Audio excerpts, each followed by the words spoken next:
Bueno, continuamos con Elías Agua, dirigente del Partido Socialista Unido de Venezuela, vicepresidente para la región central. Elías, ayer se produjo el resultado del referéndum en Grecia que le dio al gobierno de Tsipras la fortaleza y la legitimidad necesaria para negociar quizás un poco más duro ahora con el resto de Europa, con el Banco Central Europeo y con los acreedores sobre la deuda que tiene ese país, ¿no? Que no fue una deuda, por cierto, contraída por su gobierno, sino por gobiernos anteriores. ¿Qué se puede sacar de esa lección griega para nuestro país, para un país como Venezuela que también tiene dificultades económicas?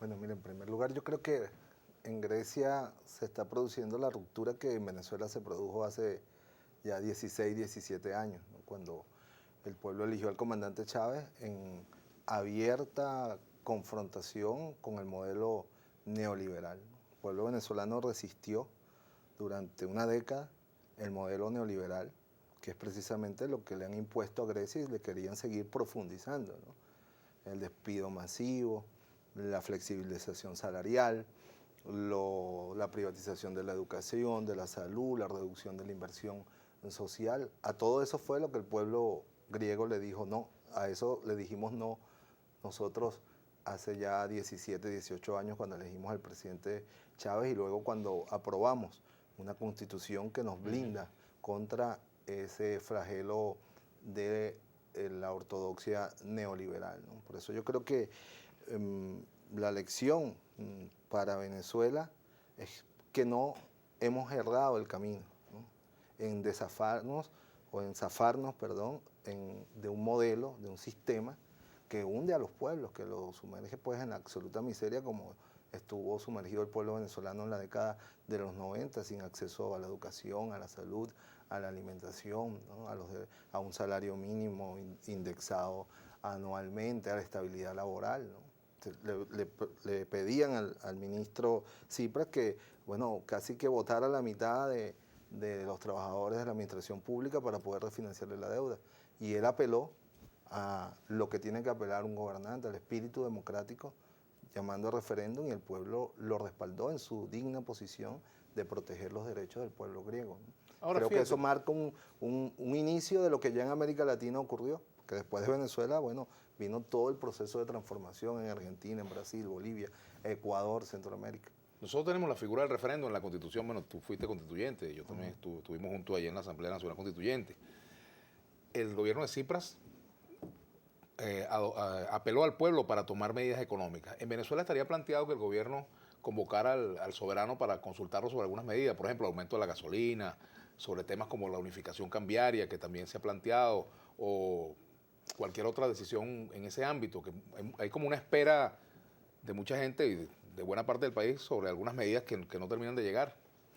Mire, yo creo que son dos situaciones distintas, porque a Venezuela ya nadie le puede ni siquiera amenazar de que tiene que imponer un paquetazo neoliberal al pueblo venezolano. Ya nadie se atreve a eso, ¿no? Lo pueden recomendar, etcétera, pero exigírselo como se lo estaban exigiendo al primer ministro de Grecia, efectivamente no es algo que... Pero la realidad no exige todo. medidas, por ejemplo. Sí, por supuesto que sí, exige medidas, pero en el marco de la soberanía y de la competencia de nuestro gobierno. Ahora, el referéndum es un instrumento que está previsto en la Constitución y que perfectamente puede ser utilizado para fines económicos o cualquier otra circunstancia política nacional. Pero una cosa es las medidas necesarias que el gobierno está tomando y que debe tomar paulatinamente para enfrentar las consecuencias de toda la estrategia de guerra económica, y otra cosa es que te imponga el FMI o te imponga, en el caso de Grecia, la troika europea, un conjunto de medidas. Claro, son situaciones distintas, pero yo me refería era a darle legitimidad a una decisión, por ejemplo, el aumento de la gasolina, que tan polémica ha sido. El gobierno desarrolló una campaña como de explicación, de concientización sobre la necesidad del aumento de la gasolina, pero se quedó allí. ¿Qué pasó? ¿Por qué se quedó eso en el aparato, esa medida? Bueno, porque como lo ha dicho el presidente, el tema del aumento de la gasolina para nosotros no es una medida desesperada, fiscalista, ¿no? Es por contrario una medida destinada al uso racional, al ahorro del combustible, ¿no? Y a contener el desequilibrio que permite el contrabando de extracción hacia Colombia, fundamentalmente, ¿no? De manera que esa medida en algún momento el presidente soberanamente en el uso de sus facultades como jefe de la Hacienda Pública la puede tomar. Pues ¿Crees yo que le creo puede hacer ya daño al gobierno electoralmente? toda la opinión pública consultada a lo largo de estos meses, donde ese tema ha estado sometido a debate, ha sido favorable a un ajuste en los precios de la gasolina. De manera que el presidente, en el momento que así lo determine, momento económico, político que él considere, puede realizarlo. El ser un año electoral, este 2015, frena algunas medidas económicas. Bueno, todos los años son electorales. Nosotros efectivamente no hacemos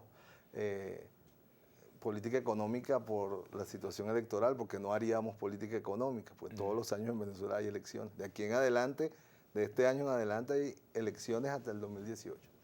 Elías, la relación con Fedecámaras. Fedecámaras ha invitado al presidente Nicolás Maduro a su asamblea anual, en la cual va a ser electo el nuevo presidente, sustituto de Jorge Roy. El presidente no ha dicho que no va, pero en su discurso de ayer le habló duro nuevamente al empresariado. ¿Qué posibilidades hay de que el gobierno con Fedecámaras y otros gremios empresariales pueda reunirse y llegar a algunos acuerdos? ¿Eso está descartado? Mira, el gobierno se reúne permanentemente con los sectores productivos. Ahora, con los que realmente producen, las empresas, los sectores agroproductivos, ¿no?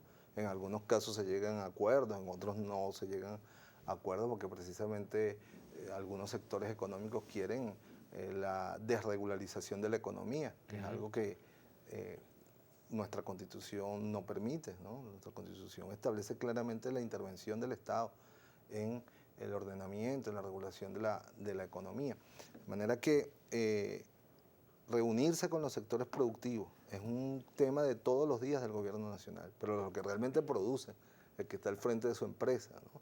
Yo creo que Fedecámara, lo poco de legitimidad que tenía después de haberle hecho tanto daño al pueblo venezolano, conculcándole en complicidad con la llamada Confederación de Trabajadores de Venezuela, CTV, los derechos a los trabajadores, terminó de perderla para siempre. Eso es irreversible, cuando su presidente, el señor Carmón de Estanga, se asumió de facto presidente de la República, eliminando todos los poderes constitucionalmente establecidos. Ni siquiera que llegue un chavista a la presidencia de Fedecámara. No hay chavistas que aspiren a ser presidente de Fedecámara que yo conozca.